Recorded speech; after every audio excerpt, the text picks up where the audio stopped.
Bismillahirrahmanirrahim. Assalamualaikum warahmatullahi wabarakatuh. Syukur alhamdulillah pada hari ini kita semuanya diberikan kesehatan dan kesempatan sehingga kita semuanya dapat berkumpul dalam rangka mengikuti desiminasi kami para calon guru penggerak untuk mendesiminasikan modul 1.4 yaitu aksi nyata mengenai budaya positif. Tak lupa salawat dan salam senantiasa kita haturkan kepada junjungan kita Nabi besar Muhammad Shallallahu Alaihi Wasallam yang senantiasa membawa kita menuju alam yang terang benderang sehingga kita sudah sepatutnya mengikuti ajaran-ajaran Nabi kita. Sebelumnya saya ucapkan terima kasih banyak atas kehadiran Bapak Ibu semuanya. Terima kasih sudah menyempatkan waktu untuk mengikuti kegiatan ini. Baik Bapak Ibu, kami bertiga nanti yaitu sebagai pemateri, yaitu saya sendiri Sri Punyati MPD, kemudian ada Ibu Nursia SPD. Ibu Nursia silakan berdiri. Iya, terima kasih Ibu. Ibu Nursia, sehat Ibu Nursia? Alhamdulillah. Siap untuk melanjutkan materi nanti? Insyaallah. Iya, terima kasih Ibu. Saya lanjut lagi nantinya. Ada juga Ibu Mas Dawati. Ibu Mas Dawati. Iya, bagaimana Ibu? Bahagia hari ini Ibu? Bahagia sekali. Sudah siap untuk melanjutkan nanti materi bertiga secara kolaborasi? Insyaallah siap. Iya, terima kasih Ibu. Iya. Baik Bapak Ibu semuanya, bagaimana kabarnya Bapak Ibu, sehat? Bahagia hari ini Bapak Ibu? Iya, insya Allah Bapak Ibu, apakah Bapak Ibu siap untuk mendengarkan desiminasi kita ini nanti selama 3 jam Bapak Ibu? Siap? Siap. Ikhlas Bapak Ibu? Oke, baik, terima kasih Bapak Ibu. Mohon maaf ya, saya minum dulu. Just relax. Baik Bapak Ibu, di sini nanti kami akan menyampaikan aksi nyata kami mengenai modul 1.4 yaitu budaya positif. Seperti yang telah kita ketahui bersama bahwa di SMP Negeri 3 Papalang ini ada 3 calon guru penggerak. Saya sebagai calon guru penggerak melalui jalur yang namanya CDP Rekognisi. Kemudian ada Ibu Nursia dan Ibu Mas Dawati melalui program CDP reguler. Jadi Bapak Ibu, untuk aksi nyata ini kami nanti akan menyampaikan apa-apa yang sudah kami lakukan mengenai budaya positif. Kami akan sampaikan kepada Bapak Ibu dengan harapan Bapak Ibu bisa juga mengikuti apa yang kami lakukan.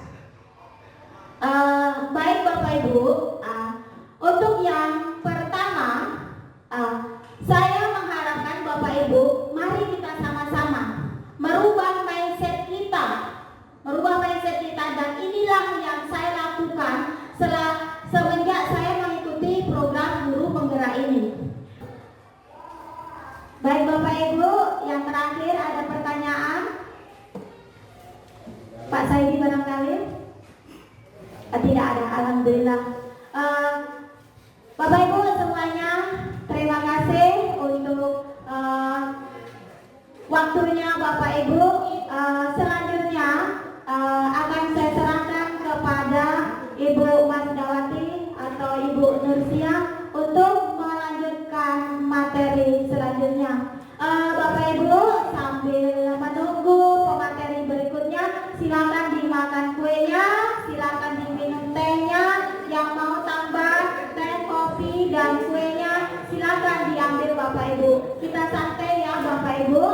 Kemudian mohon maaf ya Bapak Ibu kalau materi yang saya ajarkan di sini itu ada yang kurang berkenan di hati Bapak Ibu. Nanti kita lanjut lagi pada diskusi berikutnya.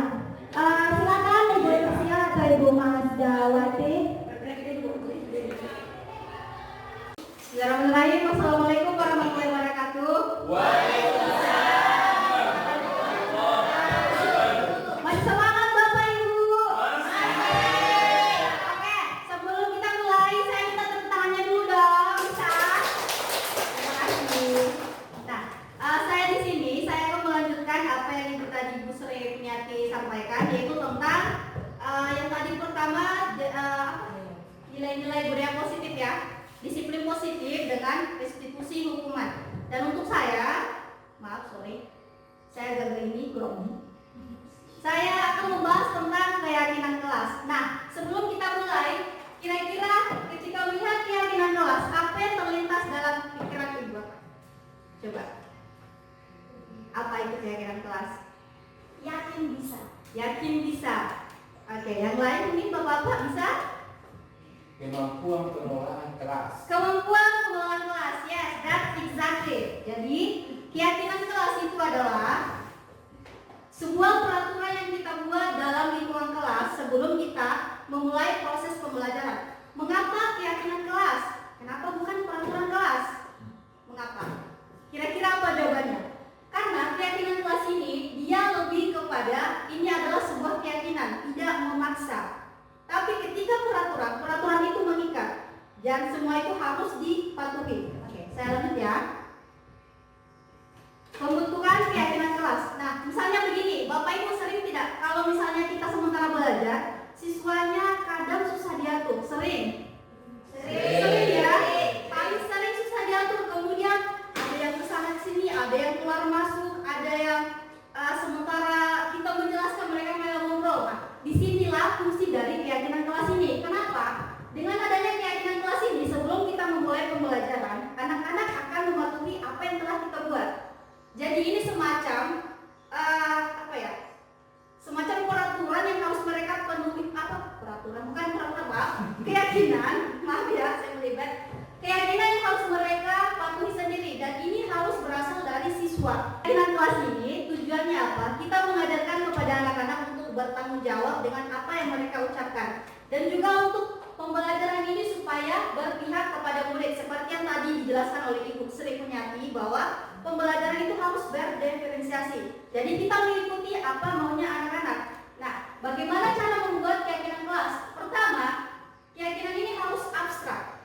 Kenapa bersifat ini abstrak dan lebih kepada maksudnya lebih rinci dan konkret? Karena peraturan itu seperti yang saya jelaskan di awal dia tidak boleh mengikat, tapi mereka punya kesadaran sendiri untuk mematuhinya. Kemudian keyakinan kelas berupa pernyataan-pernyataan universal. Kenapa universal?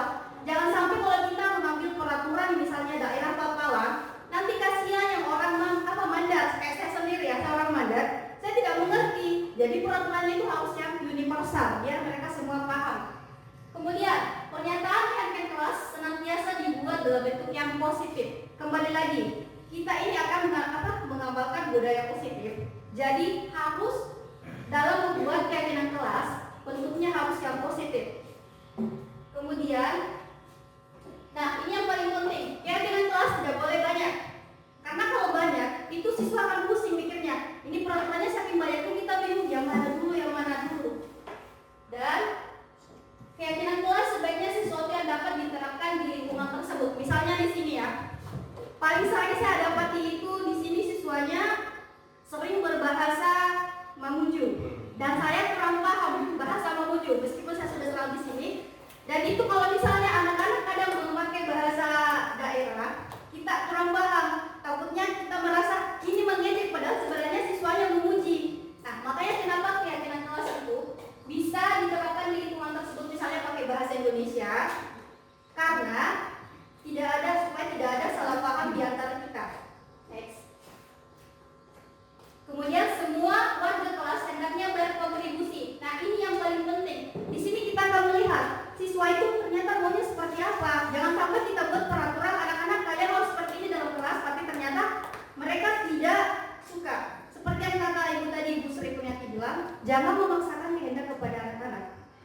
harus kita lihat dulu mereka maunya seperti apa. Apakah mereka setuju dengan peraturan yang kita buat? Kalau misalnya mereka tidak setuju, nantinya anak-anak belajarnya itu tidak akan nyaman ya. Mereka tidak akan merasa bebas untuk berekspresi karena itu bukan lahir dari apa yang mereka pikirkan. Kemudian bersedia meninjau kembali keyakinan kelas dari waktu ke waktu. Nah, misalnya keyakinan kelasnya ternyata setelah 1 semester, oh ternyata tidak sudah sesuai lagi. Jadi butuh ada yang namanya kita tinjau kembali mana-mana yang perlu diperbaiki, mana-mana misalnya kalau selama ini anak-anak sebelum ke kelas tidak tertib, kalau misalnya sudah tertib, nah kita tinjau kembali itu kita hilangkan, kita tambah lagi dengan keyakinan kelas yang baru. Oke, sampai sini paham Bapak Ibu? Paham ya? Next. Oke, ini contoh keyakinan kelas yang saya buat di kelas saya bahasa Inggris. Pertama, siswa harus hadir tepat waktu. Jangan gurunya sudah di dalam, siswanya masih di luar kayak kambing keluar masuk ya. Itu kan menghambat proses pembelajaran. Kemudian siswa harus aktif selama pembelajaran. Ini yang paling penting. Karena kenapa? Banyak dan kita terutama guru-guru, kalau misalnya ada satu siswa yang aktif, kita fokus sama siswa itu saja. Yang berada di pojokan tidak kita pedulikan. Karena kenapa? Dia tidak aktif, padahal itu salah. Nah, makanya kita buat siswa harus aktif selama pembelajaran. Biar semua siswa aktif. Dan tadi mohon maaf ya, saya tidak bermaksud menyinggung. Seperti pas di akhir Ibu Sri, sepertinya Pak Saidi kayaknya kurang konsentrasi ya. Tadi ya. Ditanya, Pak Saidi ada pertanyaan, bapaknya kayak kaget. Itu menandakan bahwa Pak Saidi tadi itu tidak konsentrasi, dia tidak ada di diskusi. Mohon maaf ya. Kurang kopi ya. Bisa Oke, bisa kok bisa. Kemudian saling menghargai pendapat. Ini yang paling penting. Jangan sampai ada siswa karena dia merasa saya pintar, ketika temannya ada yang memberikan pendapatnya tentang sesuatu, malah dianggap wah itu salah. Seharusnya seperti ini. Kenapa dianggap salah? Karena dia bodoh. Dia mikirnya siswa itu bodoh. Karena dia merasa pintar bahwa pasti pernyataan teman saya ini salah. Kemudian meminta izin ketika meninggalkan kelas. Ini yang selama ini sering saya alami. Mungkin Bapak Ibu juga pasti pernah mengalaminya. Ya. Ini yang paling sering dan paling kasus yang paling marak adalah mereka minta izin ke toilet tapi ditemukan di kantin. Itu yang paling sering. Nah, jadi kenapa? Karena selama ini saya menyadari sebelum saya belajar ini ya di CGP, saya kalau misalnya siswanya keluar masuk karena saya sementara asik menjelaskan, saya tidak perhatikan ya keluar masuk. Nanti setelah saya sadar, setelah siswanya mulai berkurang hampir sebagian, baru saya sadar, loh kemana mereka? Nah itu salah satu kesalahan saya. Setelah saya mengikuti CGP ini, saya mulai berbenah. Oh sepertinya ini penting. Kemudian kasih batasan berapa kali mereka harus keluar masuk kelas. Itu yang paling penting. Kemudian siswa wajib mengerjakan tugasnya. Ini juga yang paling penting. Dan selama ini mungkin ada yang menganggapan wah sudah mendekati waktu istirahat, tidak usah dikerja, nanti juga bakal jadi PR. Jangan dibiasakan seperti ini Bapak Ibu. Pokoknya ketika kita memberikan tugas kepada siswa, usahakan mereka mengerjakan. Selesai tidak selesai, pokoknya harus dikumpul ketika bel istirahat. Jangan ada kompensasi. Oh iya, karena sudah habis waktunya, ini jadikan PR. Jangan ada seperti itu. Oke ya, bisa ya? Next.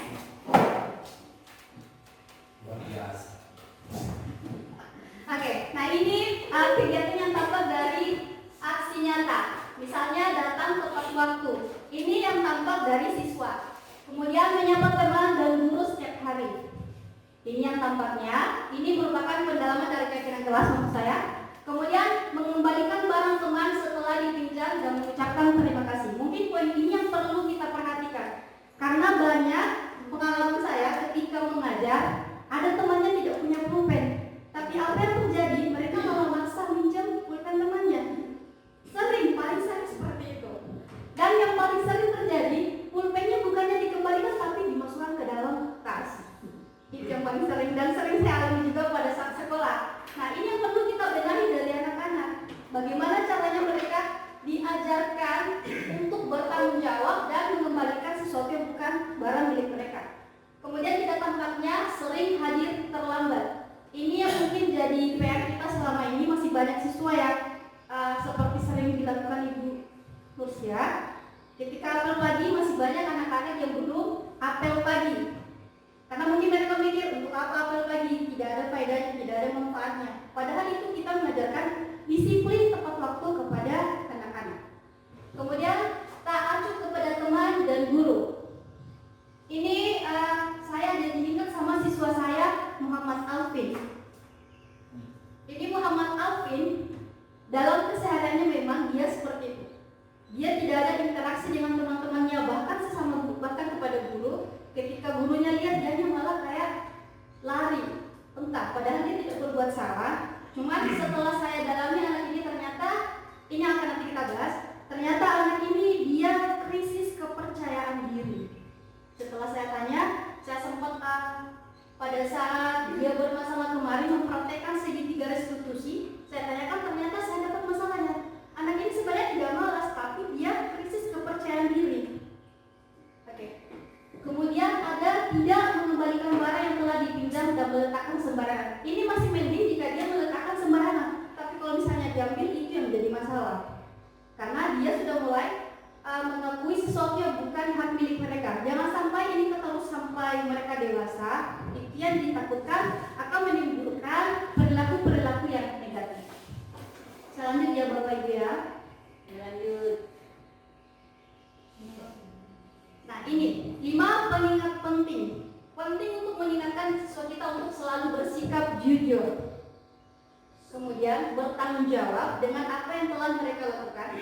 Kemudian saling menghargai, ramah, sopan dan peduli, serta menyimak dengan baik ya, dalam pembelajaran inklusif. Mungkin ini akan dijelaskan secara lebih rinci bagaimana ini penerapannya di segitiga restitusi mungkin ya Bu ya, Ibu Nursia ya. Nah, ini sehubungan dengan yang tadi. Berat ya tugasnya Bu Nursia. Nah, sehubungan dengan tadi yang apa yang boleh dilakukan dengan apa yang tidak boleh dilakukan. Nah, guru itu tugasnya apa? Mengajar, mendidik, menjawab pertanyaan, memberi nilai, mengatur kelas, menegakkan peraturan kelas di sekolah, menjalankan keyakinan kelas dan peduli terhadap murid. Oke, ini yang harusnya tugasnya guru yang kita lakukan selama ini, dan saya yakin Bapak Ibu sudah sangat paham akan tugas-tugas ini. Kemudian tugasnya murid apa? Belajar, mencoba, menghasilkan yang terbaik dari diri, bertanya jika tidak paham, mengikuti peraturan, menjalankan keyakinan kelas, mendengarkan dan memeriksa tugas kembali. Oke, saya kira itu jelas ya Bapak Ibu ya.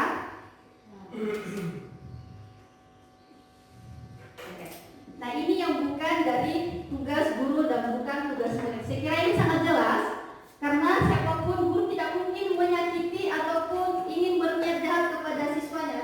Misalnya pun gurunya mungkin ketika siswanya salah, ya ini sebelum saya kenal CGP, ketika siswanya salah dan gurunya marah, itu tidak ada maksud untuk menyakiti, tapi justru karena sayang. Itu pemahaman saya sebelum saya ikut CGP. Tapi setelah saya mengikuti CGP, ternyata memarahi itu tidak boleh kita lakukan kepada siswa kita. Ada yang namanya di 5 posisi kontrol itu, yang ada 5 pertama yaitu sebagai penghukum, ini yang tidak boleh dilakukan oleh seorang guru. Kemudian apa lagi? Sebagai teman. Dan selama ini saya paling sering menerapkan posisi kontrol itu sebagai teman. Dan itu saya kebablasan karena siswa saya ketika berada di dalam kelas menganggap saya sebagai teman, cenderung tidak memperhatikan apa yang saya katakan karena sudah saking akrabnya. Kemudian ada pemantau. Nah di pemantau ini kita hanya memantau siswa, tapi kita juga memantau ini dia lebih ke konsekuensinya. Ketika ada peraturan yang dilanggar, maka siswa itu harus bertanggung jawab. Dan ini juga tidak boleh sebenarnya. Kemudian ada yang keempat, sebagai pemberi rasa bersalah. Ini yang paling sering kita lakukan. Kita sering membuat anak merasa bersalah. Padahal itu, ketika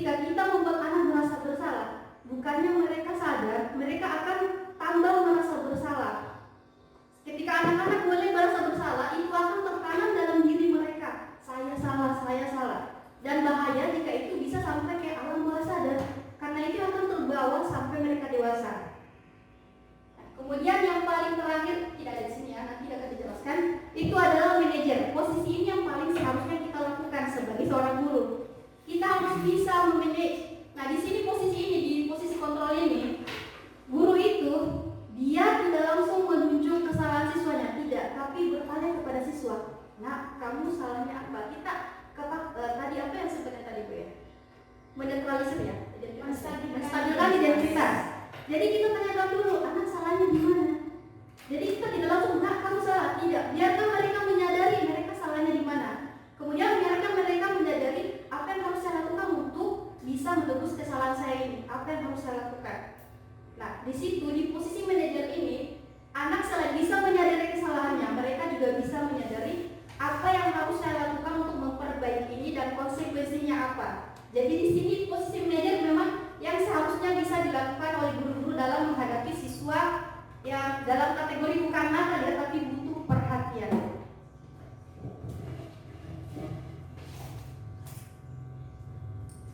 Oke, ternyata sudah masuk di kebutuhan dasar ya. Oke, di keyakinan kelas mungkin ada pertanyaan Bapak Ibu? Ada pertanyaan? Ya silakan Pak Jusri, mungkin bisa ke depan Pak Jusri ya. Ya masuk kamera Pak, wajah gantengnya.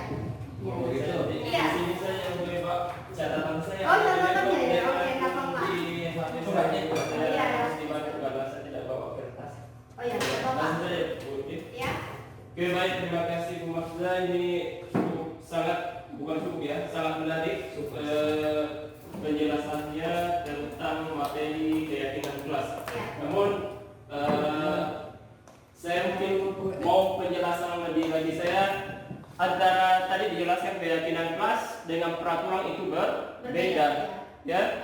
Tentang keyakinan yang saya tangkap tadi sifatnya lebih abstrak dan diharapkan anak-anak lebih bebas dan tidak mengikat seperti peraturan. Nah, namun setelah melihat contoh-contoh yang dijabarkan, saya jadi buram antara keyakinan kelas dengan peraturan ini. Tidak ada bedanya karena sama-sama mengingat. Contoh, saya kutip tadi yang ibu sudah buat contoh dari keyakinan kelas. 1. Hadir di kelas tepat waktu, siswa harus aktif selama pembelajaran, saling menghargai pendapat teman, minta izin ketika meninggalkan kelas. Nah, ini siswa wajib mengerjakan tugas. Wajib, yang saya pahami, tolong dikoreksi kalau salah, wajib itu sifatnya mengikat. Nah, sekarang kita sepakat bahwa keyakinan kelas itu lebih abstrak, tidak mengikat siswa. Nah, kata siswa wajib itu sifatnya mengikat. Ini pemahaman saya, tolong diluruskan. 1. Makanya penjelasan atau keyakinan kelas dengan peraturan itu sedikit masih buram di pemahaman saya, karena itu tadi wajib menurut saya itu sifatnya mengikat, sedangkan keyakinan kelas kita sepakat bahwa itu harus lebih abstrak dan tidak mengikat. Nah, berikutnya ada masalah-masalah kemudian, ya bukan masalah, mungkin ini pendapat subjektif saya tentang siswa tidak boleh dihukum, ya, melakukan pendekatan lebih dekat agar siswa lebih nyaman. Kan itu yang supaya tidak ada hukuman lagi, tidak ada konsekuensi fisik dan seterusnya. Karena itu akan menjauhkan guru antara guru dan siswa. Namun yang terjadi ketika misalkan siswa bersangkutan melakukan kesalahan tidak diberi efek jerak, hal apa yang diberikan supaya dia bisa menyadari kesalahannya dan move on dari kesalahan itu. Kemudian seperti yang dijelaskan tadi Ibu, kalau siswa tadi tidak dimarahi, kita rangkul lebih dekat, menganggap kita sebagai teman, itu kebawa ke kelas, menganggap kita sebagai teman, ya bahasa yang dipakai bahasa teman dengan teman, tidak mendengarkan kata teman saya bicara seperti itu Bu.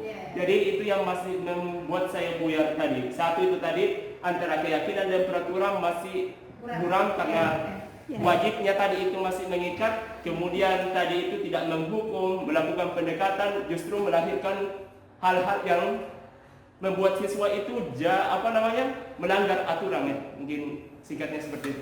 Terima kasih Bu. Oke. Sama-sama Pak Jusri. Kita ada untuk pertanyaan dari Pak Jusri. Di sini mungkin ada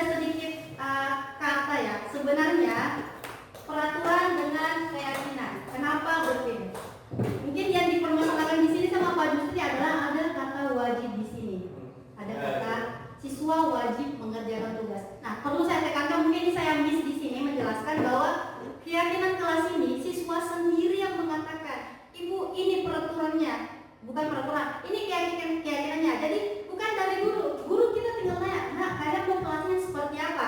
Tapi kita arahkan juga. Jangan dibebaskan juga, diarahkan ke kebaikan. Jadi ini semua yang ada ini hasil dari ide-ide mereka, apa yang mereka inginkan di dalam kelas tersebut. Jadi kita sebagai guru menampung, kemudian mengarahkan mereka, oh seperti ini maksudnya, dan dibuatlah lahirlah sebuah keyakinan kelas. Mungkin kata wajibnya di sini, ini sih sebenarnya agak mengikat ya peraturan. Tapi ini memang dari siswa, lahirnya dari siswa. Ini lahir dari siswa. Jadi bukan saya yang membuat peraturan, tapi mereka yang membuat. Mereka sendiri yang merasa bahwa kita wajib mengerjakan tugas. Oh, gitu. Ya, jadi peraturan itu mengikat memang. Peraturan itu dibuat dari misalnya kita sekolah, tidak boleh bolos. Siswa harus terima tidak terima, tidak boleh bolos. Tapi kalau anak-anak yang mengatakan kita tidak boleh bolos karena akibatnya nanti bisa dipanggil orang tua atau bisa yang lainnya, itu dari kesadaran mereka, lahir dari mereka sendiri. Oh, coba koreksi Iya. sama saya. Berarti ini maksudnya, berarti saya sudah tangkap benar-benar. Iya. Ini kalau Iya. peraturan kita yang mengikat. Kita yang Kalau buat. keyakinan kelas mereka mengikat diri Mereka, sendiri. iya, mereka yang mengikat diri mereka Oke, sendiri. paham. Iya. Ya. Jadi itu kalau semacam peraturan, pokoknya terima tidak terima harus patuhi aturan saya. Tapi kalau keyakinan kelas mereka yang buat, jadi mereka diajarkan untuk bertanggung jawab apa yang mereka sudah buat ini. Iya. Sampai sini. Betul. Masih Oke. biasa penjelasan untuk ini. Nah, untuk yang kedua apa tadi ya? Ya, untuk kedua tadi yang tidak menghukum, melakukan pendekatan lebih dekat, menjadi nyaman menjadi teman, jadi bawaannya jadi teman dengan guru dengan siswa jadi teman, akhirnya jadi tidak sopan karena membawa bahasa-bahasa yang seharusnya tidak kepada guru. Nah, itu untuk yang itu saya biasanya posisi kontrol ya, nanti dijelaskan sama guru ya. Itu posisi kontrol 5, itu saya selama ini sebelum saya ada di CGP, saya paling sering memakai posisi kontrol teman. Karena saya merasa nyaman, saya merasa dekat dengan anak-anak. Cuma kebablasan karena kebawa ke dalam kelas. Anak-anak merasa, wah ini bestie saya ini. Jadi saya tidak dianggap sebagai gurunya, tapi lebih kepada bestie. Dan saya sadari selama beberapa tahun terakhir, memang kok anak-anak ya begini susah ya diaturnya. Tapi setelah saya belajar di CGP, oh ternyata saya salahnya di sini. Ini yang tidak boleh saya lakukan. Dan meskipun saya ingin akur dengan anak-anak, tapi itu dia, kita buat keyakinan kelas, kita buat batasan. Nah, di luar saya boleh jadi teman kalian, tapi di dalam kelas saya adalah guru kalian. Nah, mungkin itu bisa kita masukkan dalam keyakinan kelas sebagai tambahan yang diarahkan. Nah, kemudian kenapa tidak boleh memarahi? Begini, anak-anak kalau dimarahi, cenderung mereka tidak akan mendengarkan. Ada dorongan dalam diri mereka, ini saya berhubungan dengan apa yang nanti ya? Restitusi. Bukan restitusi. Ya restitusi juga sama kebutuhan dasar manusia. Kebutuhan dasar manusia. Anak-anak kalau dia dimarahi, dia cenderung ada dorongan untuk melawan. Anak-anak saya benar, guru saya salah. Kenapa saya dimarahi? Padahal saya cuma begini. Nah, kalau misalnya kita pakai kekerasan sama anak-anak, dia tidak akan mendengarkan. Tapi kalau kita pakai pendekatan, misalnya tadi saya sarankan tadi manajer, kita arahkan mereka, kita bawa situasi yang kondusif. Karena selama ini saya cerita ya, saya curhat saja nggak apa-apa ya.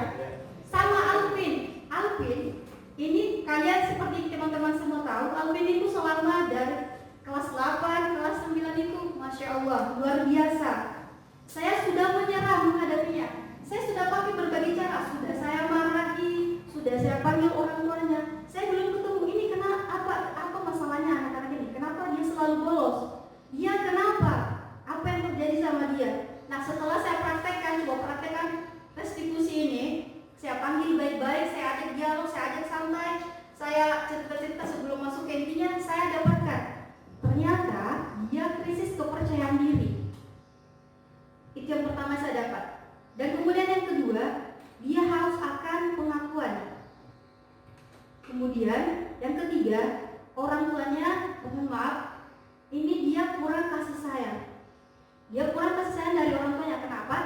Dia karena dia anak pertama, anak tunggal, ini mindset, mohon maaf karena saya belum menikah, mohon maaf bapak-bapak ibu-ibu, mindset orang tua bahwa anak laki-laki itu tidak butuh perhatian itu salah. Mereka butuh diperhatikan. Jangan karena mentang-mentang dia anak laki-laki tidak diperhatikan, atau karena mungkin si Alvin ini dia punya adik, jadi kasih sayang orang tuanya lebih ke adik yang sekarang. Itu Alvinnya merasa dicuekin. Itu yang pertama. Kedua, orang tuanya sering membandingkan dia. Ini yang paling parah. Dia sering membandingkan Alvin dengan anak tetangga. Lihat itu yang di sana, anaknya seperti ini. Itu jangan dibandingkan bapak ibu. Karena saya pengalaman saya selalu dibandingkan juga dulu. Curhat lagi. Ya, ketika kita dibandingkan, kita bukannya ingin berusaha lebih baik, kita malahan tidak ingin berusaha lebih baik. Karena kenapa? Ketika saya melakukan sesuatu yang orang perintahkan itu tidak lahir dari dalam diri saya. Artinya saya memenuhi kepuasan dia, bukan kepuasan saya. Itu yang terjadi. Nah, ini kasus di Alvin ini sangat komplikasi. Ada butuh akan pengakuan, kemudian kasih sayang, dan yang terakhir apa tadi saya lupa lagi? Krisis kepercayaan diri. Nah, ini semua tiga ini pernah saya alami ketika saya berada di SMP. Pernah saya alami, tapi saya berjuang bagaimana caranya bisa ini yang ketiga ini bisa saya hilangkan. Saya berjuang sendiri. Bahkan yang sampai sekarang saya masih perjuangan adalah krisis kepercayaan diri. Saya masih kurang di situ.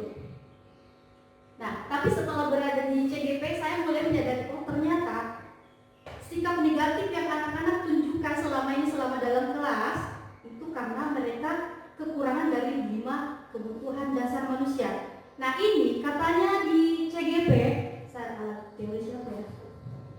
Itu ketika anak-anak kekurangan dari 5 kebutuhan dasar manusia ini akan melahirkan perilaku negatif nantinya.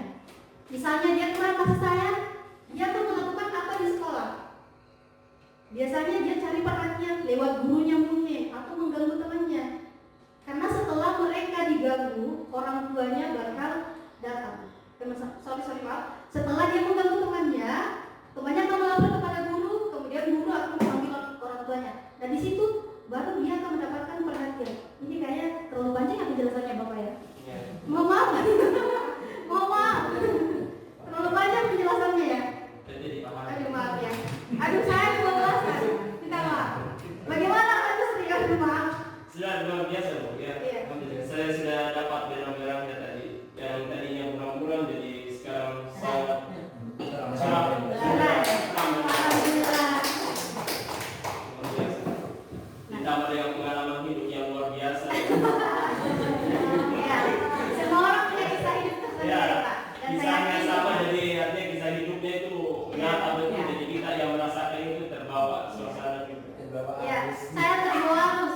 Makanya kemarin saya berusaha bagaimana cara menyelamatkan Alvin ini. Tapi karena pelanggarannya sudah terlalu banyak, sudah tidak bisa ini, dan daripada dia di sini ternyata tidak lulus, mending kita carikan sekolah. Itu saya sedih, sumpah saya sedih, sebenarnya sedih saya nangis karena saya melihat diri saya di Alvin. Saya melihat diri saya di Alvin, bahwa saya dulu seperti ini, tapi saya ingin berubah. Dan sayangnya Alvin dia tidak punya teman. Iya. Yang jadi masalah bukan nanti tidak mau berubah. Iya. Dia tidak menemukan bagaimana cara berubah. Saya coba dekati hari itu di dalam di mana? Di tempat yang ini saya interogasi dia menangis. Dia menangis. Saya coba bagaimana caranya saya bisa mengajak anak ini memunculkan rasa percaya dirinya bahwa dibandingkan itu tidak usah dengarkan. Kamu itu ganteng nak, saya jelaskan sama dia. Saya jelaskan karena dia merasa saya tidak ganteng Bu. Saya dibandingkan begini. Jadi bagaimana cara saya untuk menyelamatkan ternyata tidak bisa ya walaupun ya. Mau bagaimana lagi saya tidak bisa ya inilah bagian yang bisa saya lakukan. Ya,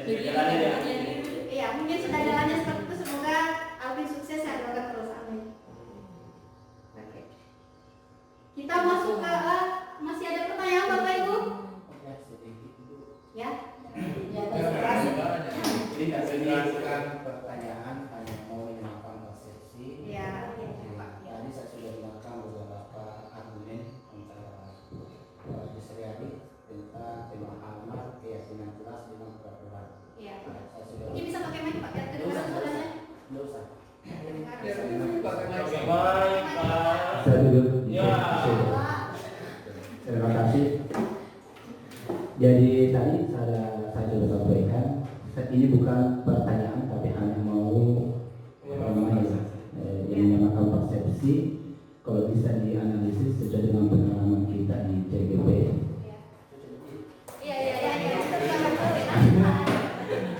Kan tentang tadi pemahaman keyakinan kelas dengan peraturan kelas. Ya sesuai dengan apa yang saya terapkan juga selama ini. Sejak saya diangkat, dipercayakan menjadi seorang pendidik, guru,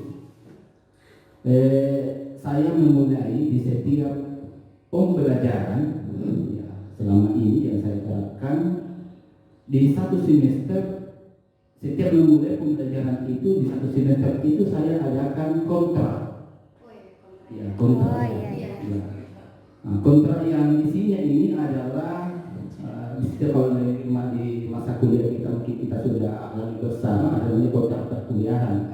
Tapi saya rubah saya terapkan di sekolah tingkatan pertama SMP namanya kontrak pembelajaran selama satu semester itu. Nah di kontrak pembelajaran ini kami buat, bukan saya buat, tapi kami buat kesepakatan. Jadi kesepakatan antara saya dengan beberapa dengan siswa, dan itu berlaku universal semua siswa. Ya. Tapi dalam satu tingkatan atau dalam satu kelas itu tidak semua apa yang kami maksudnya satu kontrak itu berbeda dengan yang lain sesuai dengan kesepakatan kami. Ya sesuai dengan kebutuhannya. Jadi yang kami bukan peraturan ya, kontrak dan kesepakatan kami di sini adalah tentang bagaimana cara penilaian untuk saya supaya dia tahu apa yang harus saya kerjakan supaya saya mendapatkan nilai yang bagus. Tapi ujung-ujungnya berarti di penilaian. Ya. Jadi kesepakatan kami di situ ada 3 komponen penilaian yang kami sepakati. Yang pertama adalah penilaian pengetahuan dan ada beberapa aspek yang dinilai di situ. Kemudian juga penilaian keterampilan ada beberapa aspek. Kemudian penilaian keterampilan ada beberapa aspek itu yang kami sepakati. Ya ada beberapa poin 1, 2, 3 makan lebih. Ya. Kemudian yang terakhir di situ adalah yang paling dominan kalau bagi saya kesepakatan oleh siswa adalah kehadiran. Tadi itu saya lihat ada muncul tentang kehadiran, kami cantumkan kesepakatan kami 80% sesuai dengan aturan yang diterapkan di sekolah.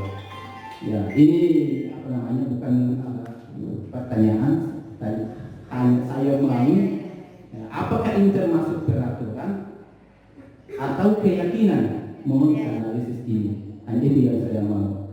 Ya, mungkin itu cukup. Terima kasih. Terima kasih Pak Saidin. Untuk Pak Saidin.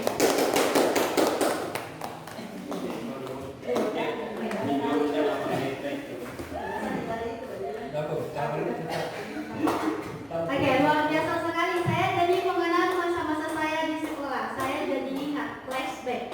Ketika tadi Pak Saidin mengatakan bahwa masih berlaku sampai sekarang ya Pak ya? Masih ya? Dulu saya juga di sekolah ketika SMP dan SMA itu sering juga guru saya melakukan hal tersebut.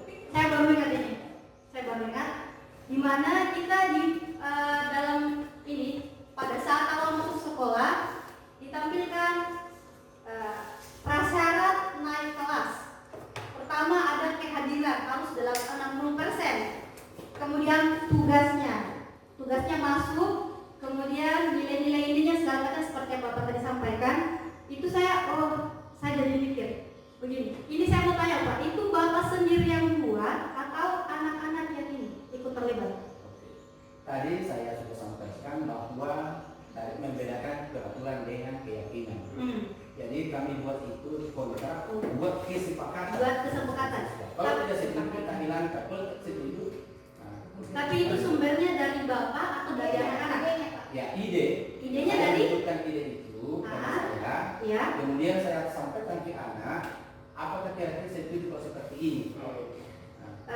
jadi tujuan saya di sini adalah supaya anak-anak itu, siswa maksud saya, untuk memperoleh nilai yang baik, maka ini yang harus saya lakukan.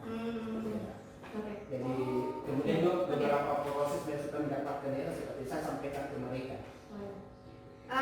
Mungkin bisa saya katakan itu sedikit mengarah ke peraturan Pak. Peraturan. Karena itu kan lahir dari Bapak, idenya dari Bapak. Bapak yang kasih. Nah, ini ada ini. Kalian setuju atau tidak?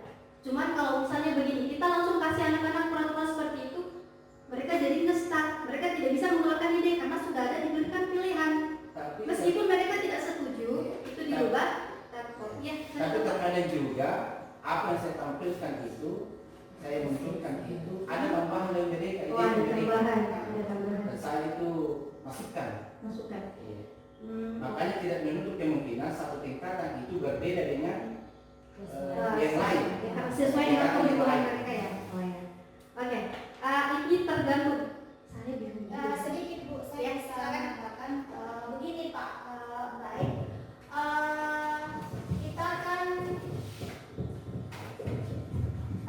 saat ini karena adanya kegiatan ini, semoga Bapak Ibu semuanya kembali ke tadi, mari kita sama-sama merubah mindset kita. Kan Bapak sudah melakukan idenya dari Bapak, kemudian Bapak menawarkan kepada siswa kita.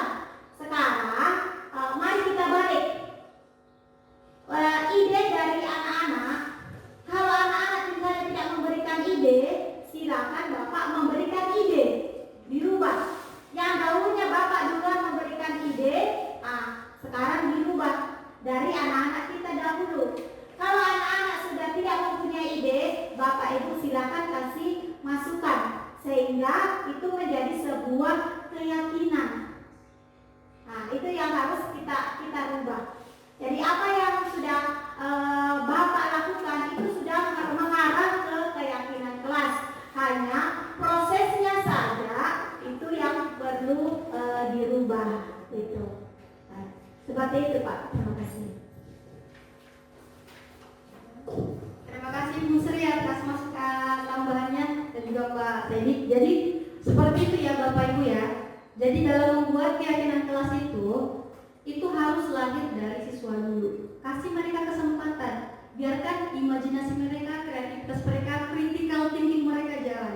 Jangan kita terus yang memberikan, nah ini. Kalau seperti itu anak-anak tidak akan bisa berpikir. Mereka tidak bisa mengembangkan daya pikir mereka, critical thinking. Nah seperti yang tadi Ibu bilang, kalau misalnya ternyata anak-anak tidak punya ide, kita kasihkan. Kita kasih ide seperti ini. Kita arahkan mereka bagaimana supaya mereka ini bisa menjadi lebih baik seperti itu ya Bapak. Bagaimana Pak Teddy? Oke, terima kasih. Ya. Jadi di sini mindset yang penting. Ya, mindset yang penting. Karena ya selama ini kita masuk kelas, letakkan buku, salam, absen, ngajar. Gitu aja terus dulu. Itu dulu saya. Sebelum saya kenal yang namanya CGP. Pokoknya itu seperti monoton. Jadi ketika ada kendala dalam kelas, karena kita tidak buat peraturan, kita kaget, ini cara menyelesaikannya seperti apa? Bagaimana membuat mereka bertanggung jawab? Karena kita tidak buat keyakinan kelas. Jadi kita sendiri yang ribet. Jadi mulai dari sekarang, ayo Bapak Ibu kita mulai buat keyakinan kelas. Biar kita mengajarnya enak, anak-anak juga belajarnya jadi aman, tenang, damai dan terang. Seperti itu ya. Oke, kita 19 menit ini belum masuk. Ini dia. Masih ada pertanyaan deh. Mas, masih ada ya? Ya silakan Pak Nopal. Ya, makasih banyak atas kesempatan yang diberikan. Iya Pak. Ya, terkait dengan materi tentang keyakinan kelas. Ya. Saya juga secara pribadi ini pernah juga secara nyata menerapkan ini di kelas. Tapi setelah mendengar penjelasan dari Ibu tadi, saya mulai berpikir, oh ternyata apa yang saya terapkan di kelas selama ini itu salah, keliru. Karena selama ini saya menerapkan keyakinan kelas itu saya menganggap itu adalah aturan. Iya, aturan ya. Karena perlu ada konsekuensi Iya. dasar atau hukuman yang diberikan ketika anak itu melanggar. Hmm. Itu yang kelirunya di situ. Iya. Tapi setelah mendengar ini saya jadi agak terbuka pemahaman bahwa itu adalah kekeliruan. Masya Allah. Alhamdulillah. Alhamdulillah sudah tercerahkan. Ya, jadi pertanyaan saya, kalau misalnya di keyakinan kelas ini tidak ada konsekuensi hukum yang diberikan, kira-kira apa, seperti apa nantinya ini? Apakah anak itu bisa berubah atau bagaimana? Tindak lanjutnya. Ya, tidak lanjut. Ya. Ya itu cukup sekian. Oke, terima kasih Pak atas pertanyaan yang luar biasa. Nah, tindak lanjutnya. Ya. Jadi dari keyakinan kelas ini, misalnya kalau ada yang melanggar, itu kan mereka yang buat sendiri. Nah, ketika mereka gini, kalau kita buat sendiri peraturan, hari ini saya mau seperti ini. Tapi ketika kita melanggar, akan ada timbul rasa bersalah dalam diri sendiri. Itu yang ingin kita tekankan sama anak. Memang tidak cukup. Karena kalau saya kita buat keyakinan kelas, kemudian keyakinan kelasnya kalau dilanggar ada hukuman, itu lagi yang salah, karena balik lagi tidak boleh ada hukuman. Jadi ini kita berusaha untuk menyadarkan anak-anak untuk bertanggung jawab, kemudian menyadari apa yang harus dia lakukan untuk bisa jadi lebih baik. Seperti itu. Ini seperti itu ya. Kalau misalnya ada ternyata yang ternyata ada yang melanggar, nah disitulah restitusi berlaku. Kenapa anak ini sudah buat keyakinan kelas tapi masih melakukan hal yang sebaliknya yang dia katakan? Nah di situ kita akan tanya restitusi, disitulah berlaku restitusi. Apa masalah anak ini? Jangan langsung dicap dia bandel, dia nakal. Tidak boleh seperti itu. Pokoknya kita harus cari tahu dulu anak ini kenapa. Apa masalahnya sebenarnya? Kenapa dia tidak bisa? Jadi tidak boleh anak-anak itu, "Pak, kamu nakal, tidak mau mendengarkan." Tidak, tapi cari tahu terlebih dahulu apa masalah anak tersebut. Nah, setelah di situ kita tahu masalahnya apa, baru kita ambil keputusan apa yang harus dilakukan sama anak tersebut sesuai dengan ciri-ciri apa sih yang dia timbulkan, perilaku yang dia tampakkan. Nah, dari situ kita bisa kita bisa arahkan anak ini. Nah, seperti ini ya, disitulah nanti Bu Nursia ya akan dijelaskan lebih lanjut tentang restitusi ini, peran dari restitusi itu tersendiri, Pak. Oke, bagaimana Pak? Oke, sedikit lagi. Ya, tidak apa-apa banyak-banyak. Ya. Jadi saya agak sedikit paham juga. Ya. Kalau misalnya orientasi dari keyakinan kelas ini adalah untuk membentuk anak atau peserta didik itu jadi punya rasa tanggung jawab. Ya. Tapi kalau misalnya tidak ada konsekuensi yang diberikan, pasti anak lain juga berpikir, kok si A tidak ada perlakuan sama sekali, misalnya tidak mendapat hukuman. Oh, berarti dia juga akan berbuat yang sama. Oke, saya jelaskan ya. Jadi bagaimana cara penyelesaiannya kalau melihat kasus seperti itu? Sekalian masalah nilai. Masalah nilai ya. Ya, masalah ya. Ada yang hanya belajar tapi karena sesuatu mungkin ada pelanggarannya kah, sikapnya kah, sehingga dia mendapatkan nilai yang lebih buruk dari yang boleh dikatakan kepintarannya atau kecerdasannya di bawah rata-rata. Jadi dia yang Nilainya tinggi. nilainya tinggi. Jadi si anak ini dia protes dalam dirinya, kenapa saya rasa kalau masalah kepintaran, kecerdasan saya dipintar. Sekadar itu. Oke, sekalian. Saya jawab Pak ini dulu ya, Pak Noval dulu ya. Jadi begini Pak Noval, kenapa nanti misalnya ada anak-anak yang melanggar terus tidak ada konsekuensi? Saya balik lagi ke restitusi Pak. Di restitusi itu Pak, kita tidak menghukum anak-anak ataupun efek jerah. Tapi kita menyadarkan anak-anak, kamu salahnya di mana? Kamu salahnya di mana dulu? Tapi kita stabilkan, semua orang pernah salah. Stabilkan, kita suka. Semua orang pernah salah, jangan pernah dihakimi. Kemudian dari situ kita arahkan anak-anak apa yang harus dia lakukan untuk memperbaiki kesalahannya ini. Dia mau tidak berubah? Dia mau jadi seperti apa? Kira-kira kalau dia berbuat seperti ini, dia merasa nyaman atau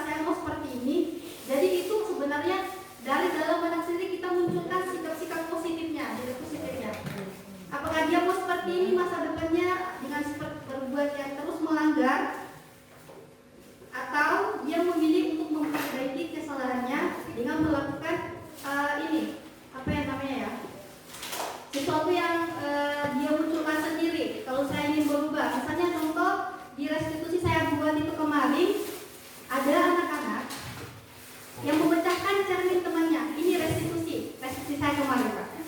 Ada anak-anak yang memecahkan cermin temannya. Awalnya mereka berkelahi, kemudian saya tengahi. Kenapa? Masalahnya di mana? Masalahnya seperti apa? Karena ini yang pecah cerminnya tidak terima, dia sudah marah-marah. Saya tanya, kamu dengan marah-marah ini bagaimana perasaanmu? Kamu bahagia atau apa? Dia bilang ternyata dia capek marah-marah. Jadi saya tanya, jadi kamu maunya seperti apa? Maunya dari bagaimana?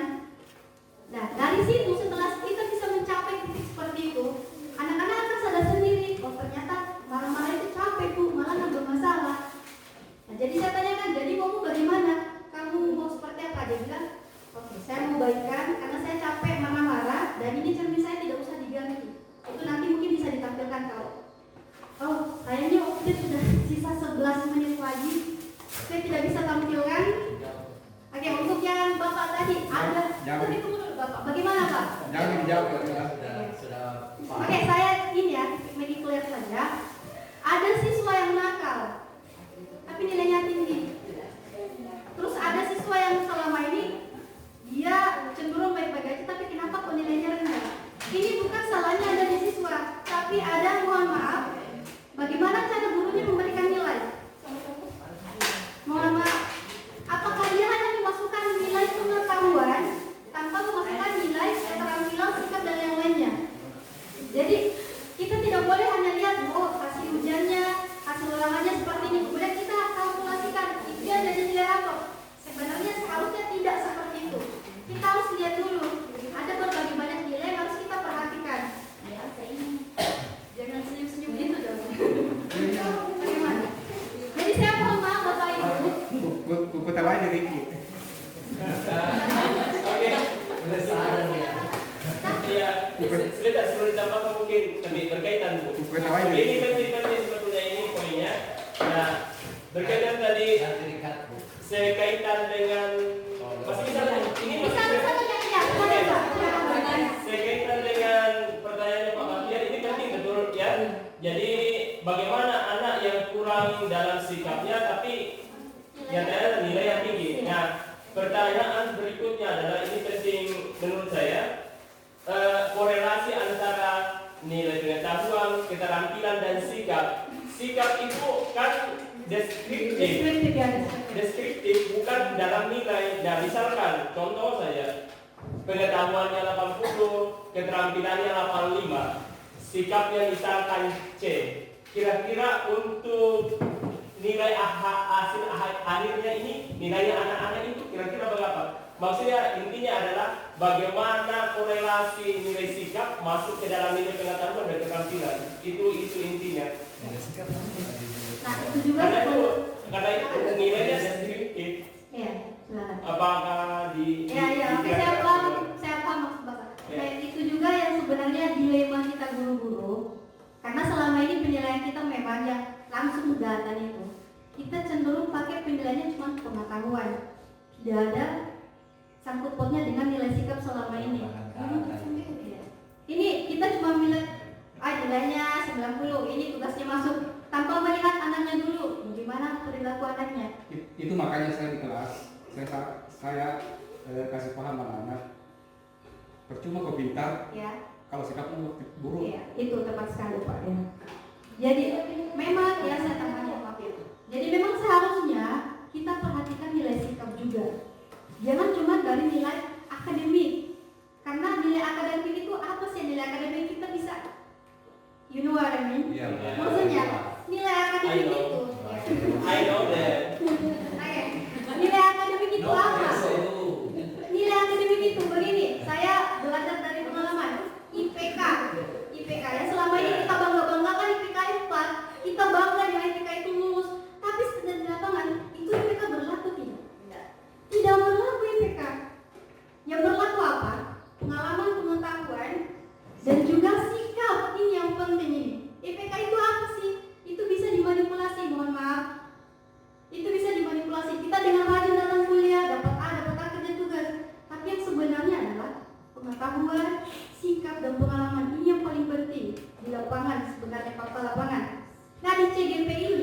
bagaimana kita memunculkan hal tersebut dalam siswa. Jangan hanya dari nilai ini saja, dari nilai pengetahuan, tapi bagaimana kita memunculkan nilai-nilai positif yang ada dalam siswa. Caranya dengan pembelajarannya harus berpihak pada siswa. Seperti itu Bapak Ibu. Bagaimana? Ya itu tadi intinya betul, konversi antara nilai sikap yang abstrak, yang deskriptif masuk ke dalam nilai yang nominal begitu. Contohnya tadi pengetahuan 80, keterampilan 85, sifatnya kurang sekali C cenderung ke D. Mengkonversi C-nya ini ke 80, 85 itu jadinya hasil akhir itu jadi apa maksud saya? Iya. Nah, sampai-sampai di K13 kemarin itu pintar, aku salah tapi sikapnya buruk, bisa tidak ada kelas, bisa tidak lulus. Bisa. Walaupun nilai pengetahuannya 100, pokoknya di atas rata-rata lah, kata tidak bisa lulus kalau sikapnya tidak baik. Ya terlepas dari apa yang ditanyakan Pak Yusri, bagaimana mengkonversi ya. Mengkonversi yang tadi ada Bisa tidak? Itu tampilan tambahan barangkali. untuk mendapatkan hasil. ya itu Ya. mungkin yang penting kita harus selama ini kan kira-kira Iya. Begini Bapak Ibu, mohon maaf. Kenapa muncul kurikulum merdeka? Mohon maaf saya berdiri. Dan di atas ibu supaya Berdiri. Kemunculan dari kurikulum merdeka ini, Bapak Ibu, kemunculan dari kurikulum merdeka ini itu karena keresahan yang ini.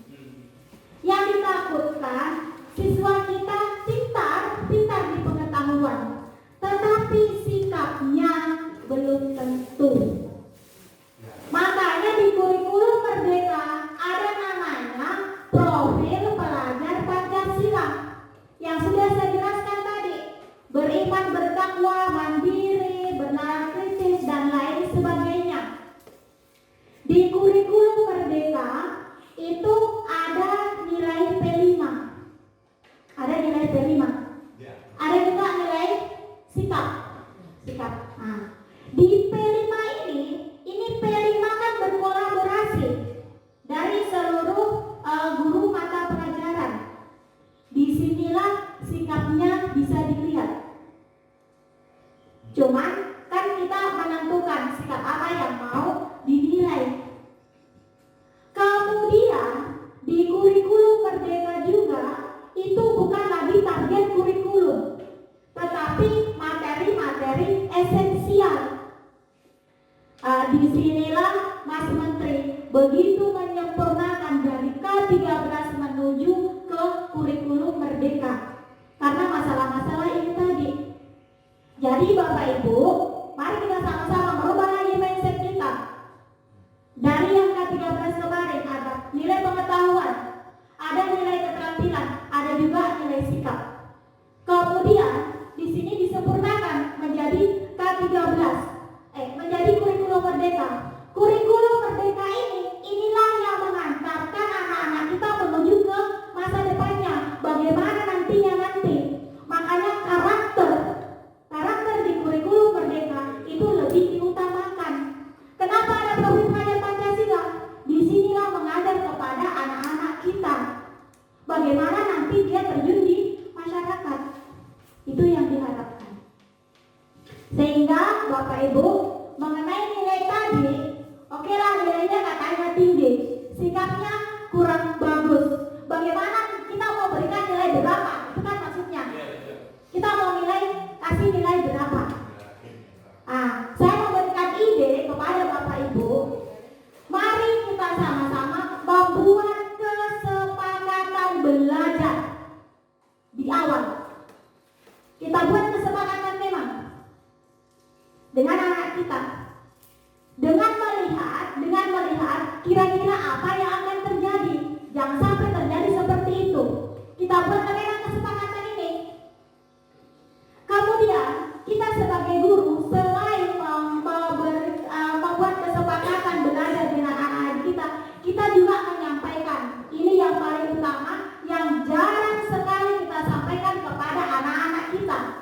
di awal semester kita tidak menyampaikan penilaian apa yang akan kita berikan kepada siswa. Ini yang kadang kita lupa. Kalau anak-anak sudah tahu bahwa penilaiannya ini, kita kan mempunyai hak prerogatif. Ya, kita mempunyai hak bahwa untuk pembelajaran PKN misalnya penilaian seperti ini sampai kami jadi anak-anak kita sudah tahu kalau saya berbuat seperti ini, dia sudah tahu konsekuensinya seperti apa. Nah, sekian jelas intinya kesepakatan yang sekarang menjadi kita suntikan kepada mindset anak kita, itu menjadi sebuah kesepakatan supaya anak-anak yakin, membuat sebuah keyakinan supaya anak-anak yakin bahwa yakin kalian bisa. Yang dibuat di semester ini. Ya, seperti itu Bapak Ibu. Terima kasih. Terima kasih Bu. Silakan Bu. Enggak, maksudnya saya belum dapat benar-benarnya ini loh konversinya. Iya, itu tadi yang dapat. Iya, maksudnya nilai sikap itu bagaimana menerapkan dalam nilai nominal Ibu. Maksudnya apa ya? Itu tadi 8085 C cenderung ke D itu hasil akhirnya. Kasih contoh real maksud saya Bu. Karena ini jadi masalah kita tinggi 8085 sikap C cenderung ke D. Itu hasil akhirnya nanti seperti apa? Hasil akhir nilainya itu jadi berapa? 80 atau kurang 70 atau bagaimana? Kita dalam bentuk nilai. Ya, kita kan dirapor dalam bentuk nilai. Iya, oke begini. Makanya saya bilang tadi Bapak Ibu, saya bilang tadi, Oke lah, yang lalu biarlah berlalu. Yang ke depan ini mumpung baru semester awal, ayo kita sama-sama membuat tadi keyakinan tadi, kesepakatan dan kita sampaikan. Misalnya Bapak Ibu menyampaikan, kalau kalian walaupun nilai kalian tinggi, kalau kalian sikap kalian tidak bagus, maka nilai kalian itu akan saya buat seperti ini. Silakan sampaikan. Oh, jadi kalau Makanya yang lalu biarlah berlalu Pak. kalau konsepnya, kalau nilai itu bagus tapi kelakuanmu jelek, itu nilaimu seperti ini. Ini kan masih dalam peraturan, bukan keyakinan kelas. Ini kan penilaian Bapak, beda Pak, beda. Jadi, ini kan Hak Bapak ini untuk penilaian. bukan keyakinan kelas. Bukan. Kalau keyakinan kelas masuk di budaya positif, mengajarkan anak-anak kita untuk menjadi siswa yang berkarakter baik. Berbeda dengan penilaian ini, berbeda Pak. Oh, berbeda penilaian. Berbeda. Kalau penilaian Pak itu hak Bapak. Beda dengan tadi keyakinan, beda itu. Masih bingung Pak? Iya, bingung sih. Ya oke, tidak bersinggah. Oke, penilaian itu hak prerogatif dari seorang guru. Oke. Ya, tapi disampaikan memang Pak. Disampaikan memang supaya anak-anak tahu. Ya, mumpung kita Disampaikan memang. Kalau Bapak tidak menyampaikan, pasti anak-anak akan protes. Dia membawa ini. Nah, ini bukti nilai saya. Bahkan ada orang tua siswa protes. Saya melihat nilai anak saya. Nah, tapi kalau sudah ada penyampaian bahwa penilaiannya seperti ini, itu sudah tidak akan lagi protes. Gitu. Iya. Makanya saya minta itu bukti konkret karena sebetulnya saya dari semester awal dan sebelum saya mengajar itu begitu terus Bu. Saya pokoknya nilaimu bagus tapi kelakuanmu pasti akan berpengaruh, ya. Saya selalu sampaikan itu, pokoknya bukan hanya makanya saya bilang Bu, nilai sikap itu nomor 1, nilai yang lainmu itu nomor sekian. Ya. Saya selalu sampaikan itu. Cuman eksekusinya ini Bu, menerapkan nilai sikap ke dalam nilai akhir itu yang masih buntu, yang Itu kan Bapak yang atur. konversi angkanya. Konversi angkanya kan Bapak sendiri. Iya. Maunya seperti apa Bapak sendiri. berarti dari kita. Iya. Itu bukan masuk di kesepakatan, bukan. Ini atau barangkali kita bisa Bukan. Ya. Kalau itu kita bisa rumuskan bersama-sama. Saya begini Bu, jadi masalah begini. Oke lah, kan selama ini begitu jadi sebetulnya menilai ini, maksudnya ini anak-anak bagus memang, tapi ya kita percaya kita begitu. Oh ini ada anak kelakuannya kasih ini ya Pak. Oh, Jadi jadi ada, maksud saya Bu, saya paham itunya. Cuman kalau tidak ada kita hanya menebak atau mengira-ngira berdasarkan nilai subjektivitas kita, legalitas nilainya itu ketika diduga apa? Apa dasar kalian? Maksudnya kalau orang tua, apa dasar Pak? kan Bapak sudah menyampaikan tadi ke siswa. Iya. Sampaikan memang itu ya. Yang untuk nilai mata pelajaran Bapak sendiri kan. Tetapi, ini kalau kita di sekolah kita membuat sebuah kesepakatan mengatur antara nilai pengetahuan dan sikap, itu silakan, sah-sah saja. Itu ya maksud saya Bu, harus ada rapat kita maksudnya dewan guru itu menentukan itu karena Iya. nilai kita sendiri yang menilai itu legalitasnya akan kurang hanya berdasarkan ini bisa kalau dibawa ke misalkan pengadilan jadi yang artinya karena harus ada Itu. Jadi nanti setelah kita semuanya sepakat, kita sampaikan kepada siswa. Yang salah apabila tidak menyampaikan kepada siswa dan orang tua siswa. Kalau disampaikan dari awal, insya Allah kita aman. Apalagi ada buktinya daftar hadir, ada berita acara apa-apa yang disepakati. maksud saya itu Bu, supaya legalitas ini ada untuk orang tua ini aturan sekolah seperti ini Pak. Maksud saya kalau tidak yang mengira-ngira kan subjektif itu tidak bisa dipertanggungjawabkan. Jadi Bapak Ibu, intinya kesepakatan yang sudah kita buat harus kita sepakati bersama-sama, kita sampaikan kepada siswa dan orang tua siswa. Kayaknya Pak Saidi mau sekali bertanya, silakan. Sedih. Waktunya berusia 30 menit lagi. Oh ya Kak. Nanti dikat nih.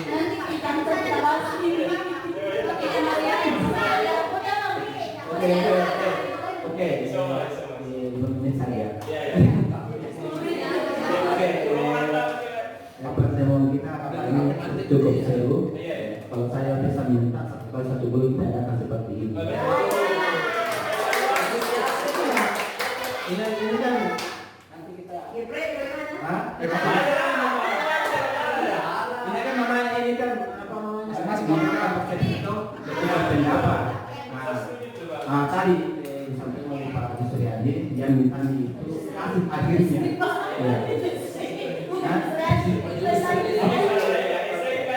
Lanjut. Sesuai dengan pengalaman saya tadi saya sudah dengarkan beberapa pendapat Ibu Seri. Memang pengalaman saya kemarin ini anak yang kritis tentang tadi nilai, hubungan tentang nilai. Di akhir penilaian ada siswa yang datang saya termasuk dia protes karena tadi itu nilainya dia merasa pintar, nilai hariannya, nilai semesternya bagus. Tapi tadi itu ada sikap yang menyimpan yang mungkin melakukan pelanggaran. Jadi kalau saya selama ini jadi tadi kan saya buat kesepakatan. Dan saya siapkan memang administrasi. Dan ada juga beberapa saya tidak tahu berapa itu. Ada juga orang tua yang bertanya saya tentang nilainya juga. Tapi saya punya senjata, saya punya tangkisan ini. Dan dia tidak bisa berkutik.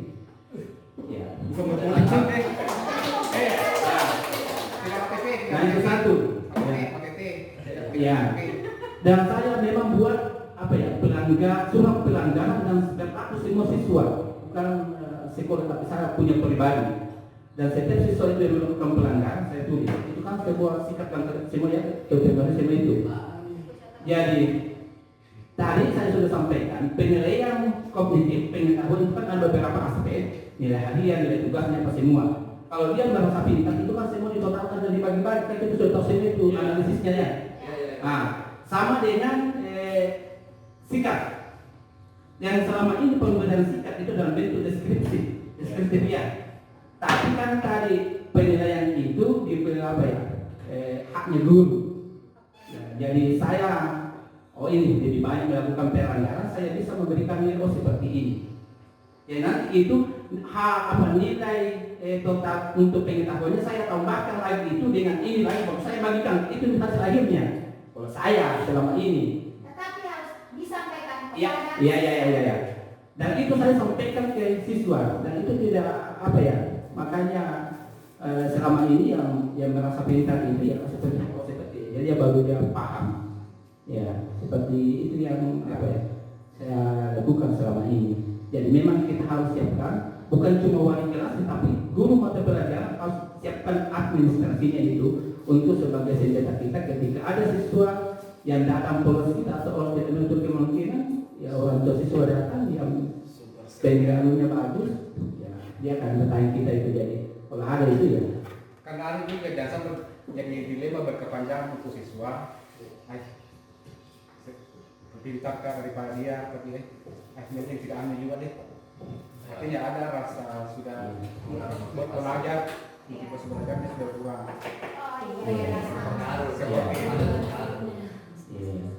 Kemudian juga sedikit tadi ini kan baru juga saya alami tadi pagi. Ya, pagi ini pengalaman lagi. Ketika kita melakukan sebuah pelanggaran, tentu akibatnya adalah ada sanksi atau hukuman. Itu sebagai efek jeraknya ya. Ya.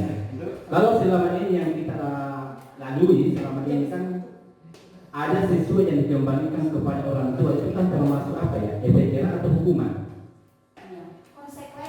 Konsekuensi. Bukan efek jerak. Bukan efek jerak. Bukan efek jerak, itu konsekuensi. Konsekuensi. Maka saya bilang selama ini ya Bukan efek jerak yang lain. Itu peraturan sekolah itu. Tidak, kan ada tiga aturannya, ada dijelaskan ibu ya, ada tiga, ada hukuman, konsekuensi sama restitusi. Oke, masih dilanjut. Silakan Pak. Restitusi, konsekuensi sama hukuman. Silakan Pak. Oke, lanjut. Tadi ada siswa kemarin juga saya tegur karena seragamnya dia tidak apa ya tidak menunjukkan sebagai siswa dia dengan alasan basah. Tadi juga saya begitu juga itu lagi. Jadi kemarin itu apa yang membuat kamu bisa berpakaian seperti ini? Alasannya itu ya bahasa umum. Ya. Nah, itu kan apa? Ya, jadi Institusinya. jadi tadi itu saya ambil keputusan, bukan? Itu hukumannya ya. Kalau kita sudah berikan apa ya?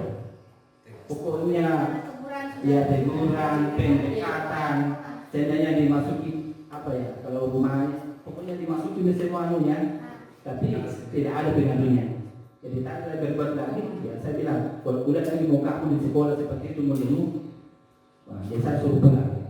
Jadi itu hukuman itu ya. Ya, itu hukuman. Nah, kalau seperti itu siswa, kalau tidak ada hukuman kira-kira apa yang kita lakukan? Ya. Oke. Ya. Semua sudah dimasuki. Ya, semua ini pokoknya jurus 1, 2, 5, 10 saya sudah kasih keluar. Ya. Kalau tidak akan ini seolah-olah tidak diberikan efeknya, tidak ada hukuman. Kalau apa ya kita pahami siswa yang seperti ya. Nah, yang tadi itu tidak ada menjurusku. Pulang lagi. Walaupun sudah ada keyakinan kelas. Ya pokoknya saya sudah lakukan. Nah, kira-kira apa yang kita terapkan supaya ya siswa itu bisa berubah. Iya. Oke, silakan. Mungkin ada Bapak Ibu yang mau menambahkan sebelum saya jawab. Pakai seragam. Masalah seragam. Masalah seragam. Masalah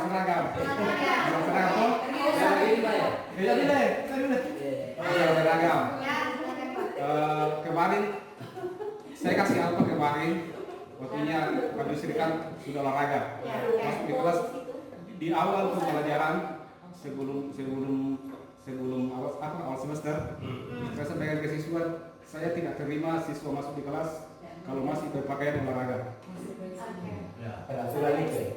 Beberapa kali sudah ada kesadaran sih, satu orang mami. Saya kasih apa? Saya kasih tidak kasih belajar di luar bolos. Oke, saya paham. Karena saya sampaikan dari awal, saya tidak mau ada seragam lain di dalam kelas. Ada lagi lanjut. Ini Sudah sudah ya? Oke, nanti saya gabung ya. lanjut nih. Lanjut ya.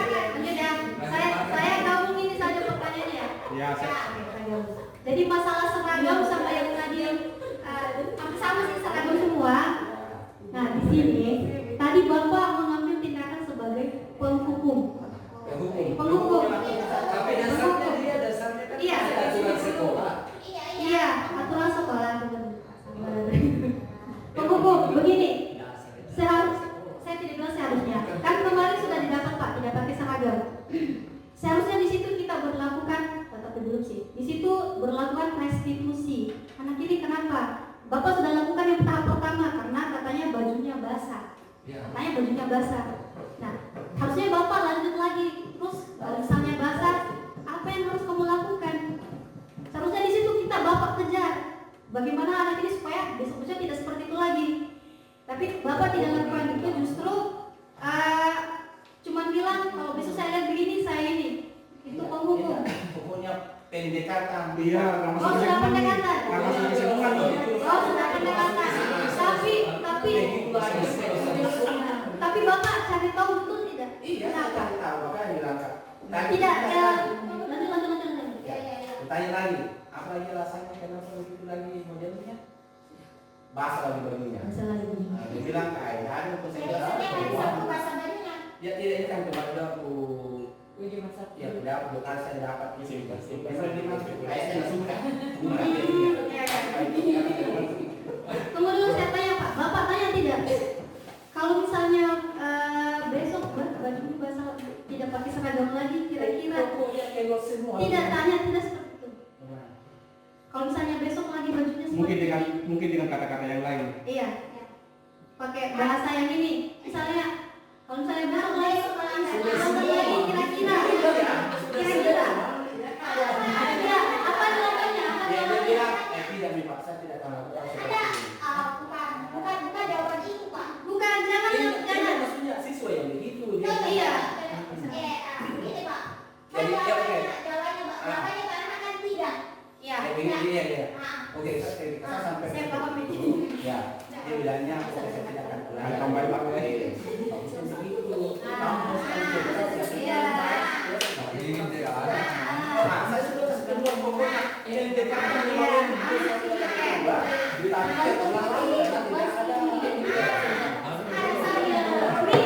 Miss di situ Pak. Ada Miss di situ, ada di situ. Dia cuma bilang saya tidak akan begini lagi, tapi Bapak lupa. Caranya bagaimana tidak seperti ini? Bagaimana caranya? Saya mau tanyakan tak? Tidak Pak, maksud saya begini dengan berbahasa begini. Bagaimana caranya supaya tidak basah lagi? bajunya? Iya, bagaimana caranya dia supaya bajunya tidak basah? Apa yang harus dia lakukan? Tapi kalau itu kasus berulang terus, Makanya di sini Pak, kita tanyakan anak-anak. Kita tanya konsekuensi dari dia. Kita minta dia yang kasih dirinya konsekuensi. Misalnya saya tidak pakai baju ini, apa yang harus saya lakukan? Kalau saya bilang suruh saya pulang Pak, oke, suruh pulang. Tapi Bapak cuma sampai tidak mau Pak, tidak akan begini. Itu bukan jawaban yang kita minta, bukan jawaban yang kita mau minta. Tapi bagaimana cara supaya hari ini tidak pakai seragam yang salah? Harus seragam hari ini. Kalau alasannya karena basah, masa iya basah terus? ya itu tidak buktinya kembali. Ya, kembali ke terus, maka suruh pulang. Basah. Iya, itu dia. Tidak Apa maksudku ya? Kurang penjelasannya kurang ya? Contoh nih. Tidak, saya mengaji maksudnya. Basah. Kan tadi basah. Basah itu pasti ada solusi lagi dari anak tersebut. Iya, biar kamu. Kalau basah, berarti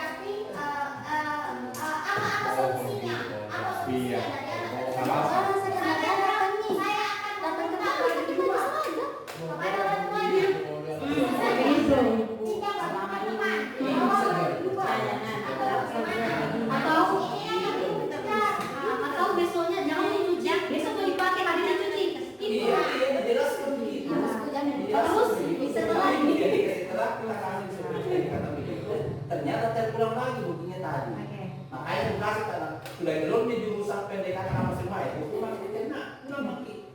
Ya betul. Terus sudah ditanya Pak, kenapa dia suka seperti itu? Karena ternyata dari teman-teman ternyata bohong. Ya itu nih, Iya. kan saya tanya, kenapa pakai baju begitu kita? Jadi kita memang lembut ya. Iya. Nah, kayak bahasa ini untuk baru, kenapa bisa bahasa solusi? Oke, jemur ya, ternyata toh kasih solusi. Yang kasih solusi siapa? Bapak tadi ya. Ya saya. Nah, itu salah, dan bukan salah, keliru. Bukan salah, keliru. Iya, iya. Jangan anak yang bilang kita yang kasih solusi, tapi biarkan mereka yang kasih solusi. Kan kata tadi diajarkan dia bertanggung jawab sama apa yang ini kayak dengan kelas ya. Oke, mungkin ini bisa dijelaskan lebih rinci di Ibu Nursia masalah restitusi ya. Karena ini materi saya masih ada. Ya. Mau bisa buat sampaikan nih? Oke, kita break atau bagaimana? Tutup video betul? Oke. Tutup dulu kalau tidak. Jadi itu saya sering kita bertanya itu soal Ini ada yang baca, ini baca saja di itu yang baca itu. Iya, Baca saja di videonya. Baca saja di rumah satu. Ya. Baca saja. jangan buka sesi pertanyaan. Jangan ada pertanyaan. Langsung baca saja. Ini dekat ya. Langsung bikin dokumen. Ya, langsung nih. Jangan bertanya. Iya. Jangan ada pertanyaan. Oke, terima kasih Bapak Ibu. Jadi inilah pentingnya sebenarnya kita buat bukan hanya keyakinan kelas, tapi kita buat keyakinan antara sesama guru. Penting kita buat sebenarnya tadi saran Pak Saidi ya, siapa? Bahwa harus ada semacam aturan antara guru-guru cara membuat, cara menilai diapakan itu. Jadi sebenarnya saya bertiga orang ini, Ibu Sri sama Ibu Nursia, sebenarnya kami ingin membuat komunitas, tapi belum jalan karena kami takutnya tidak diterima. Nah, tujuan komunitasnya apa? Ya, dengar dulu Bapak, Masya Allah. Tujuannya apa? Karena yang seperti ini, hal-hal yang seperti ini yang tidak bisa kita selesaikan, kita bicarakan di sini, ketemu jalan keluarnya, solusinya seperti apa? Ada yang punya unek-unek, saya bingung seperti ini. Nah, dari sini kita bahas. Nah, kalau seperti ini kan ada solusi, bukan cuma bingung sendiri. Ya, mungkin bisa ya barangkali ya kita buat ya. Oke, saya lanjut materi ya Bapak Ibu ya. Oke. Nah, di sini ada yang namanya menurut teori William Plessat, choices theory, bahwa ada 5 dasar kebutuhan manusia. Pertama ada bertahan hidup, kemudian kasih sayang dan rasa diterima, kemudian kebebasan, kesenangan dan penguasaan. Yang jika kelima hal tersebut ini tidak terpenuhi dari anak-anak pada saat mereka remaja, ini yang akan mengakibatkan timbul perilaku negatif di kemudian hari. Ya, misalnya bertahan hidup. Oke, saya tidak usah baca, kita langsung ke kasusnya aja. Misalnya ada anak, saya pernah dapat anak. Misalnya dia suka minta uang sama temannya. Dia suka minta uang sama temannya, malah ceritanya.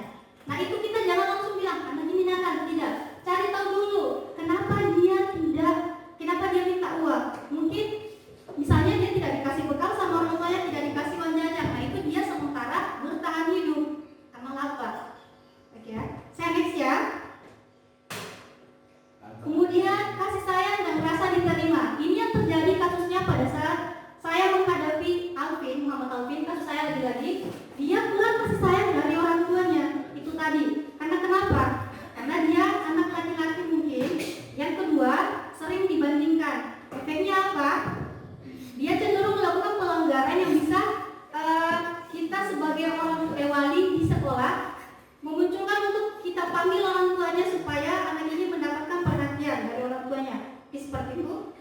Kemudian saya lanjut, kebebasan atau freedom. Nah, kebebasan ini kalau misalnya anak yang selalu kita kasih pilihan, kita yang berikan mereka pilihan, yang kayak tadi dalam pembelajaran ya, kita yang langsung kasih peraturan, ini harus ini, jangan seperti itu. Harusnya itu muncul dari dalam diri anak-anak sendiri. Mereka harus bebas dalam menentukan kebutuhan apa yang mereka inginkan. Lanjut, kesenangan. Nah, anak-anak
mereka ini diakui. Apakah misalnya yang tadi saya kasih contoh lagi kasus Malak, kenapa dia Malak? Karena dia ingin menunjukkan kepada temannya, hey saya berkuasa. Ketika temannya takut, di situ dia merasa saya hebat, saya seperti apa ya, punya kekuatan untuk menindas. Dan itu saya sering temukan di beberapa anak yang ukuran tubuhnya lebih besar daripada teman-temannya yang lain. Dia cenderung menindas teman-temannya yang lebih kecil ya, seperti itu. Jadi kelima kebutuhan dasar ini, kalau misalnya ini tidak terpenuhi dalam kehidupan anak-anak sedari dini, itu yang akan menimbulkan perilaku negatif. Oke, saya kira seperti itu Bapak Ibu.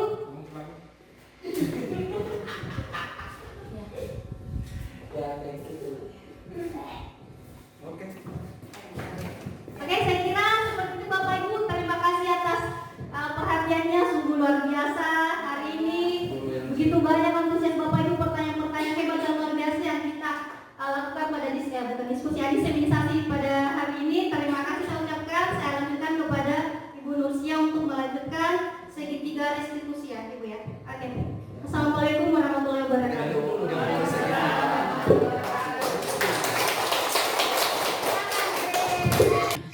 Assalamualaikum warahmatullahi wabarakatuh. Waalaikumsalam warahmatullahi wabarakatuh. Tadi Ibu Sri sudah menyampaikan 5 nilai kebajikan, kemudian dilanjutkan oleh saudari Bu Masnawati tentang keyakinan kelas. Selanjutnya saya akan lanjutkan materinya tentang 5 posisi kontrol. Jadi terima kasih atas kesempatan yang diberikan dan saya ucapkan banyak terima kasih kepada Bapak dan Ibu yang bersedia menemani kami dalam melakukan aksi nyata kami dari 6 materi. Dan saya iri